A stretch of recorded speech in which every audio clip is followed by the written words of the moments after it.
नमस्कार दोस्तों, welcome to आरंभ एजुकेशन एम्पावरिंग एस्पिरेंट्स।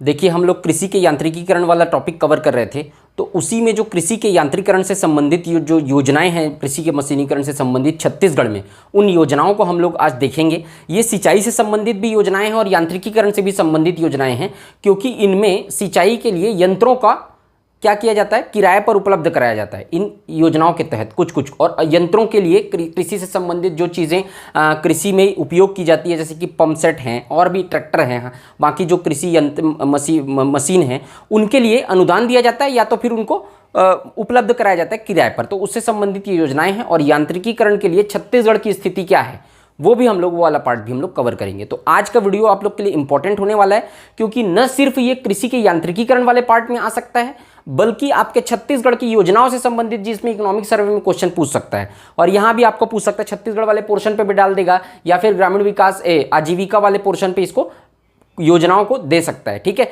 तो आज का वीडियो आप लोग के लिए इंपॉर्टेंट होने वाला है, तो ध्यान से देखिएगा। आज का वीडियो हम लोग स्टार्ट करते हैं। अगर आप लोग को वीडियो अच्छा लगे तो वीडियो को लाइक करिए, चैनल को सब्सक्राइब करिए, ज़्यादा से ज़्यादा शेयर करिए। ठीक है, स्टार्ट करते हैं। कृषि यांत्रिकीकरण योजना जो चालू हुई, वो स्टार्ट हुई कृषि यांत्रिकीकरण योजना, और वो क्या है वो देखते हैं अपन।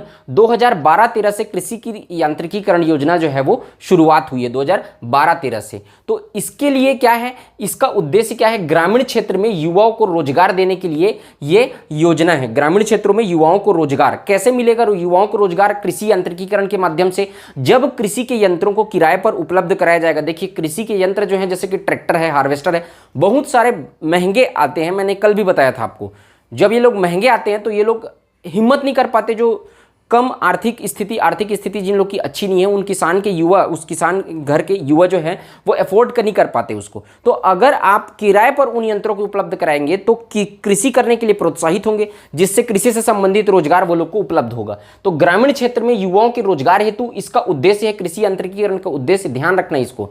और लघु और सीमांत किसान को कृषि यांत्रिकीकरण योजना जो 2012-13 में चालू हुई है, उसके तहत अब लघु और सीमांत किसान मैं बता चुका हूं पहले। सीमांत किसान 1 हेक्टेयर से कम भूमि, ठीक है, लघु किसान 1 से 2 हेक्टेयर भूमि, फिर अर्ध मध्यम, मध्यम और फिर वृहद किसान बताया था कल।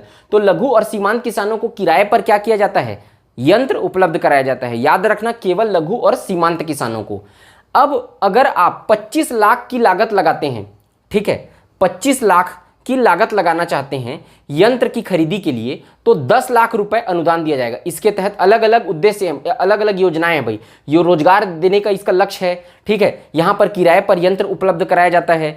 25 लाख रुपए अगर लागत लगाते हैं आप, तो 10 लाख का अनुदान अर्थात छूट सरकार के द्वारा उसमें दिया जाएगा। और अगर आप 15 लाख लागत लगाना चाहते हैं तो 7.5 लाख की छूट अर्थात अनुदान, ठीक है, उसमें सरकार के द्वारा दिया जाएगा आपको यंत्रों की खरीदी पर। ठीक, 25 लाख लागत लगाना चाहते हैं तो 10 लाख, और 15 लाख लागत लगाना चाहते हैं तो 7.5 लाख। ये क्वेश्चन आ चुका है, ध्यान रखना, ये योजना इंपॉर्टेंट है। ठीक है, और इसका ये सब उद्देश्य है और ये प्रावधान है इसमें। ठीक, नेक्स्ट देखते हैं अपन शाकंभरी योजना।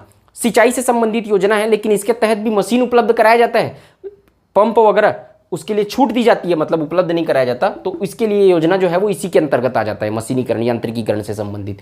2005-6 से चलाया जा रहा है ये योजना। सबसे पहले तो इसका स्टार्टिंग, शुरुआत का जो सन है ना, उसी को याद रखना, सबसे पहले तो वही इंपॉर्टेंट है।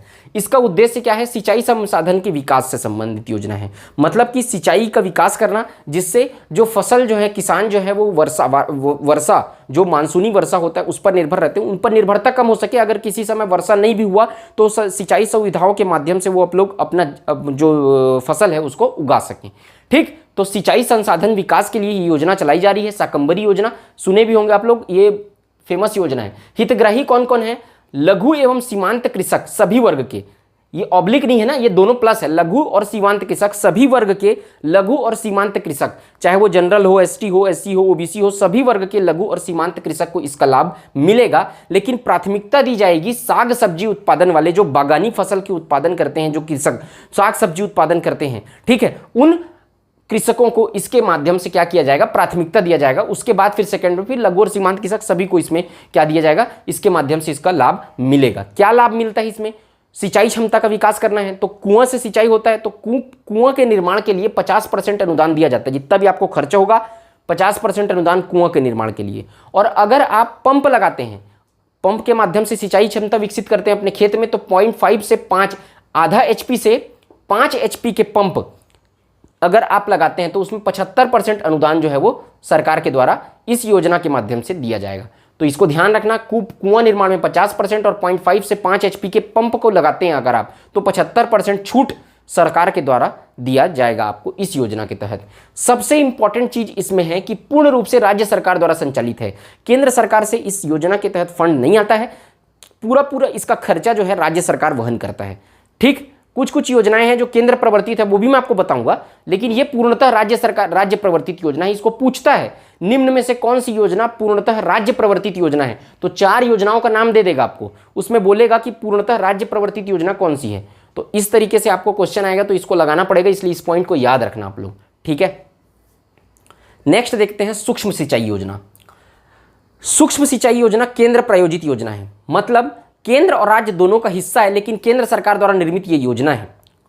ठीक है, तो ध्यान रखना, केंद्र प्रायोजित योजना, जैसे कि ये पूर्णतः राज्य प्रायोजित योजना थी, फंडित राज्य कर रहा था। इसमें केंद्र प्रायोजित योजना केंद्र सरकार के द्वारा बनाया गया है, इसमें राज्य सरकार भी अनुदान देती है, जैसे कि मैं बताऊंगा अभी।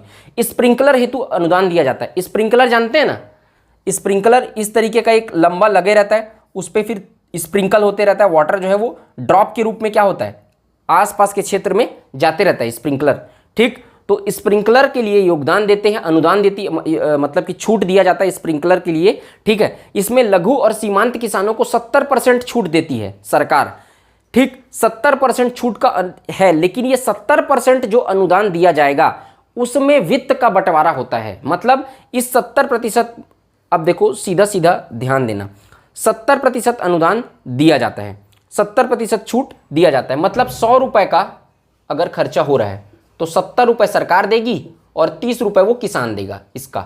अगर इसके पूरे बजट पे जो भी आप प्रोजेक्ट डाल रहे हैं उसका पूरा बजट 100 रुपए है, तो 70 रुपए सरकार देगी और 30 रुपए के कौन देगा, किसान देगा। इस तरीके का योजना है। तो 70% अनुदान, टोटल अनुदान 70% दिया जाता है, लेकिन इसमें हिस्सा रहता है। इस 70%, इस 70 रुपए में से 33% अनुदान केंद्र सरकार देती है। इस 70% पैसे का 33% पैसा केंद्र सरकार के साइड से आता है, जबकि 37% जो है वो राज्य सरकार देती है। इसको भी ध्यान रखना भाई, इसमें से 33 रुपए केंद्र सरकार और 37 रुपए राज्य सरकार के हिस्से में आता है इस 70 रुपए में से। एग्जाम्पल के लिए बता रहा हूँ, रुपए में कन्वर्ट करके जितना भी होगा, जितना भी पैसा खर्चा होगा उसका 70% टोटल छूट मिलेगा, जिसमें से केंद्र देगी 33%, राज्य देगा 37%। तो ये ध्यान रखना। लेकिन अन्य किसान है, ये किसके लिए है, लघु और सीमांत किसानों के लिए इतना छूट है 70% का।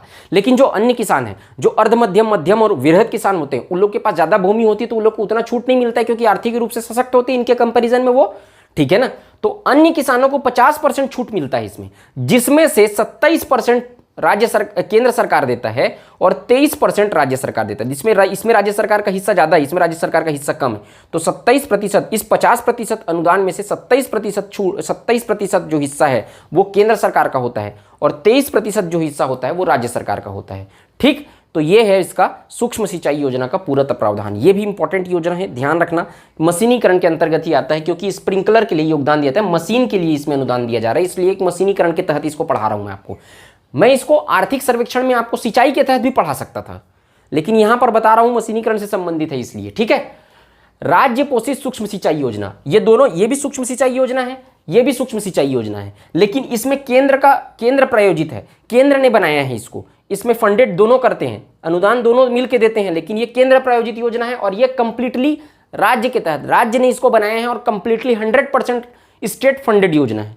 राज्य सरकार इसके लिए देती है। ड्रिप सिंचाई के लिए, ड्रिप सिंचाई क्या होता है आपको इमेज में दिख रहा होगा, इस तरीके का पाइप बिछा दिया जाता है, यहां पर ड्रिप लगा होता है, मतलब छोटा छोटा पाइप में छेद रहते हैं वहां से, और वहीं पर पेड़ लगा होता है ना, जहां पर पेड़ लगा होता है, ऐसा पेड़ लगा है पूरा। ठीक है, तो ये पेड़ में, इसके जड़ में जाता है, हल्का हल्का थोड़ा थोड़ा पानी जो है जड़ में जाते रहता है, पानी की बचत होती है और पौधों को पर्याप्त रूप से पानी मिल पाता है। बहुत अच्छी है, अच्छी योजना है ये। ड्रिप सिंचाई बहुत अच्छा सक्सेसफुल हो रहा है अभी। तो ड्रिप सिंचाई के तहत लघु और सीमांत किसानों को 70% छूट दिया जाता है और अन्य किसानों को 50% छूट दिया जाता है राज्य पोषित सूक्ष्म सिंचाई योजना के तहत। अब इसमें समझाने वाला कोई चीज़ है नहीं, ये परसेंटेज को आपको याद रखना पड़ेगा। ठीक है ना, तो 70% छूट लघु और सीमांत किसानों को और 50% अनुदान यानी छूट अन्य किसानों को दिया जाता है, मतलब अर्ध मध्यम, मध्यम और बृहद किसानों को। ठीक, अब छत्तीसगढ़ की स्थिति कृषि यांत्रिकीकरण में क्या है उसको हम लोग देख लेते हैं। मतलब कृषि यांत्रिकीकरण से संबंधित बहुत सारी योजनाएं छत्तीसगढ़ में चल रही है। छत्तीसगढ़ योजनाओं के तहत कृषि यंत्र उपलब्ध करा रहा है। छत्तीसगढ़ सरकार कृषि यंत्र का उपलब्ध करा रही है किराए पर, ठीक है, रोजगार देने की भी कोशिश कर रही है, सिंचाई क्षमता विकसित करने का कोशिश कर रही है। तो उसी तरीके से कृषि यंत्र, एक तो पहला चीज तो कृषि यंत्र किराए पर उपलब्ध कराती है सरकार, और दूसरा कृषि परीक्षण केंद्र स्थापित कर रही है। कृषि यंत्र केंद्र अर्थात कृषि परीक्षण केंद्र, और जो उसके लिए एक बैंक है कृषि मशीनरी बैंक, मतलब उस बैंक में बहुत सारे मशीनरी होते हैं और जिसको किराए पर सरकार उपलब्ध कराती है। तो इस तरीके के बैंक के निर्माण के लिए अनुदान दे रही है सरकार। और छत्तीसगढ़ सरकार जो है वो कृषि यंत्र केंद्र और फार्म मशीनरी बैंक के निर्माण के लिए अनुदान देती है। तो कृषि यंत्र का परीक्षण क्यों करना है? क्योंकि ताकि किसानों को, देखिए किसान जो है, अधिकतम जो किसान है छत्तीसगढ़ के, वो राज्य में क्या है कि शिक्षित नहीं है, ठीक है, शिक्षित नहीं है, तो उनको पता नहीं चल पाता है कि ये जो यंत्र मिल रहा है वो ओरिजिनल है कि डुप्लीकेट है। तो वो परीक्षण करने का काम करती है। इस तरीके की चीज़ों को बढ़ावा देने और अनुदान देने के लिए सरकार जो है वो अनुदान दे रही है। तो कृषि यंत्र सेवा केंद्र के स्थापना के लिए 10 लाख रुपए की सहायता देती है छत्तीसगढ़ सरकार। क्या? कृषि यंत्र सेवा केंद्र की स्थापना के लिए 10 लाख रुपए की सहायता देती है सरकार। और 2021-22 में कृषि यंत्र सेवा केंद्र, 2021-22 के इकोनॉमिक सर्वे का ये डाटा है कि कृषि यंत्र सेवा केंद्र टोटल छत्तीसगढ़ में है 2805। मोस्ट इंपॉर्टेंट आज के वीडियो में अगर सबसे इंपॉर्टेंट मैं अगर बोलूं, यही है, आता है ये क्वेश्चन कई बार, कृषि यंत्र सेवा केंद्र कितने ठो है? 2805 कृषि यंत्र सेवा केंद्र अभी तक बनाए जा चुके हैं, धीरे धीरे और बनाए जा रहे हैं। इसके लिए कितना सहायता दिया जा रहा है? 10 लाख रुपए की सहायता दी जा रही है। करंट है ये, करंट में ये 2021-22 का डाटा है, तो इसको ध्यान रखना, इंपॉर्टेंट है, ये पूछ सकता है क्योंकि ये छत्तीसगढ़ की स्थिति है मशीनीकरण के क्षेत्र में। इसका उद्देश्य समझ में आ गया ना, इसीलिए बनाया जा रहा है इसको और अनुदान दिया जा रहा है। अब नेक्स्ट देखते हैं फॉर्म मशीनरी प्रशिक्षण एवं परीक्षण संस्थान। ठीक, फॉर्म मशीनरी प्रशिक्षण एवं परीक्षण संस्थान, इसका काम भी वही है। मशीनरी प्रशिक्षण मतलब कि आपके मशीन जो आप खरीदेंगे, जो बहुत सारे मशीन है, नई टेक्नोलॉजी आ रही है, उससे संबंधित प्रशिक्षण भी तो देना पड़ेगा। तो ट्रेनिंग देने के लिए और दूसरा उस मशीन का परीक्षण करने के लिए कि ऑथेंटिक है कि नहीं, ओरिजिनल है कि नहीं, इन संस्थानों का निर्माण किया गया है। जैसे कि ट्रैक्टर है, ट्रैक्टर भी बनने के बाद यहाँ पर परीक्षण किया जाता है, और भी मशीन है कृषि से संबंधित जितने भी, उनका परीक्षण यहाँ पर किया जाता है। अब बेसिकली ट्रैक्टर का परीक्षण किया जाता है, और भी बहुत सारे मशीन है उनका भी परीक्षण यहाँ पर किया जाता है। अभी कहाँ कहाँ पे है भारत में ये देख लेते हैं। फॉर्म मशीनरी प्रशिक्षण एवं परीक्षण संस्थान है, कहाँ कहाँ पे पूछ सकता है। एक हिसार में, हरियाणा के हिसार में है, बुधनी मध्य प्रदेश, गरलादीने आंध्र प्रदेश, विश्वनाथ चरियाली असम की विश्वनाथ चरियाली, इतने जगह पर, ठीक है, क्या है, फॉर्म मशीनरी प्रशिक्षण एवं परीक्षण संस्थान भारत सरकार के द्वारा बनाया गया है। इसमें प्रशिक्षण क्षमता है 56,000 व्यक्तियों को एक साल में प्रशिक्षण यहाँ पर दिया जा सकता है, इतना इसकी कैपेसिटी है इन सब को मिला के। ट्रैक्टर परीक्षण, इसी में ट्रैक्टर का परीक्षण किया जाता है कि ये ट्रैक्टर जो है वो सबसे जो सही तरीके से काम कर रहे हैं कि नहीं, मानकों के आधार पर इस ट्रैक्टर को निर्माण किया गया है कि नहीं, इसका परीक्षण भी यहाँ पर किया जाता है। इसका काम ही वही है, इन संस्थानों में उसका किया जाता है। ठीक, अब छत्तीसगढ़ में देख लेते हैं। छत्तीसगढ़ में कस्टम हायरिंग योजना, इसके तहत भी लगभग इसका सेम है। इसका जो उद्देश्य है वो भूमि समतलीकरण, भूमि का समतल करना ताकि उसमें कृषि हो सके। समोच्च बंधान, ठीक है, समोच्च बंधान बांधना उसको, ठीक है, और क्या, टैंक निर्माण, तो टैंक बनाना किसके लिए, सिंचाई के लिए। ये सब जो है वो कस्टम हायरिंग योजना के तहत छत्तीसगढ़ में चलाया जा रहा है।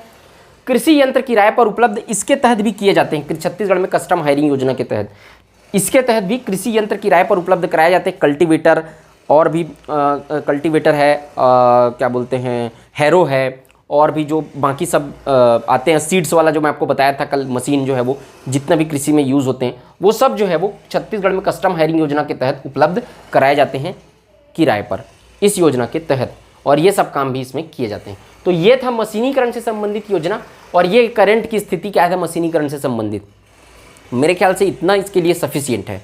ठीक है, तो मशीनीकरण वाला पोर्शन जो है वो लगभग आपका समाप्त होता है। इसके बाद हम लोग कृषि से संबंधित कुछ योजनाएं हैं और आगे का जो चीज़ें हैं वो हम लोग देखेंगे, ठीक है, जो नेक्स्ट वीडियो में आएंगे तब।